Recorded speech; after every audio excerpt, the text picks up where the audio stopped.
રહ્યા છો પ્રાર્થના સંદેશ ન્યૂઝ. હવે જોઈએ અગત્યના સમાચાર. અમદાવાદના જુહાપુરા વિસ્તારમાં ફરી એકવાર અસામાજિક તત્વોનો આતંક સામે આવ્યો છે, જ્યાં 31 ઓગસ્ટના રોજ સોનલ 4 રસ્તા પાસે જાહેરમાં એક યુવક પર છરી વડે હુમલો કરવામાં આવ્યો હતો.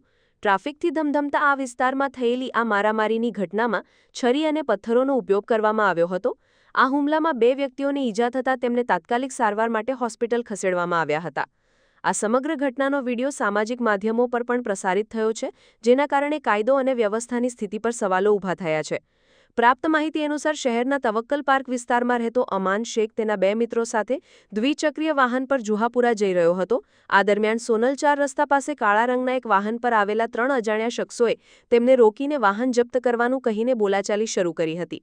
જ્યારે અમાન શેખે તેમને ઓળખવાનો ઇનકાર કર્યો, ત્યારે આ શખ્સોએ ઉશ્કેરાઈને મારામારી શરૂ કરી દીધી હતી અને છરી વડે હુમલો કર્યો હતો.